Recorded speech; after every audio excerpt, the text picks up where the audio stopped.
Wherever you go, whatever you do, throw a little at it. Omax, Vest and Briefs. China, Australia போன்ற நாடுகளைப் போல இந்தியாவிலும் 14 முதல் 18 வயதுடையவர்கள் சமூக ஊடகங்கள் பயன்படுத்த தடை விதிக்க வேண்டுமென சுப்ரீம் கோர்ட்டில் பொதுநல வழக்கு தொடரப்பட்டது. மத்திய பிரதேசத்தைச் சேர்ந்த சமூக ஆர்வலர் ஜெயின் என்பவர் இந்த மனுவை தாக்கல் செய்திருந்தார். சமூக வலைதளங்களில் உள்ள ஆபாச வீடியோக்களை கட்டுப்படுத்த வேண்டும், இளம் வயதினர் ஆபாச படங்களை பார்க்க தடை விதிக்க வேண்டுமென அதில் கூறியிருந்தார். வழக்கு சுப்ரீம் கோர்ட் தலைமை நீதிபதி BR கவாய் தலைமையிலான அமர்வில் விசாரணைக்கு வந்தது.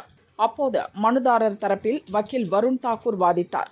டிஜிட்டல் செயலிகளில் ஆபாச வீடியோக்கள் எளிதாக கிடைக்கிறது.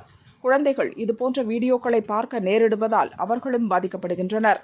பல நாடுகளில் ஆபாச வீடியோக்களுக்கு கடுமையான கட்டுப்பாடுகள் உள்ளன. இந்தியாவிலும் அதே போன்ற செயல் திட்டத்தை அமல்படுத்த வேண்டும். கோவிட் காலகட்டத்தில் பள்ளிகள் ஆன்லைன் மூலமாக செயல்பட்டது.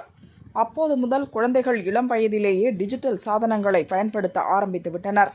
அதில் வரும் ஆபாச வீடியோக்களை கட்டுப்படுத்த எந்தவிதமான வழிமுறையும் இல்லை. இந்த சிக்கலை சமாளிக்க எந்த ஒரு சட்டமும் இல்லை. 13 முதல் 18 வயதுக்குட்பட்டோரை ஆபாச வீடியோக்கள் கடுமையாக பாதிக்கின்றன என வாதங்களை முன்வைத்தார். இதையடுத்து நீதிபதிகள் தங்கள் தரப்பு கருத்துக்களை வெளிப்படுத்தினர். நேபாளத்தில் சமூக வலைதளங்களை தடை செய்ய முயற்சி நடந்தது. அப்போது நேபாளத்தில் என்ன நடந்தது என்பது தெரியும் அல்லவா? அதன் விளைவு என்னவென்று நீங்கள் பார்த்திருப்பீர்கள். இது தொடர்பாக பார்லிமெண்ட் மற்றும் அரசுதான் பரிசீலனை செய்ய வேண்டும். நீங்கள் அவர்களிடம் கோரிக்கை வைப்பதுதான் சரியாக இருக்கும். இந்த மனுவை எங்களால் ஏற்க முடியாது என கூறி பொதுநல வழக்கை தள்ளுபடி செய்தனர். இந்த வழக்கில் நீதிபதிகள் சுட்டிக்காட்டிய நேபாள சம்பவம் மிக முக்கியத்துவம் வாய்ந்தது. சில மாதங்களுக்கு முன் அந்நாட்டு அரசு திடீரென வாட்ஸ்அப், இன்ஸ்டாகிராம், யூடியூப், ஃபேஸ்புக் போன்ற 26 சமூக வலைதளங்களுக்கு தடை விதித்தது. அரசை எதிர்த்து இளைஞர்கள் வீதியில் இறங்கி போராட்டம் நடத்தினர். இதில் 20 பேர் இறந்தனர், 350க்கும் மேற்பட்டோர் காயமடைந்தனர்.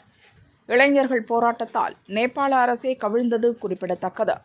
இதன் வீரியத்தை உணர்ந்துதான் சோஷியல் மீடியா தொடர்பான பொதுநல வழக்கை சுப்ரீம் கோர்ட் தள்ளுபடி செய்துள்ளது.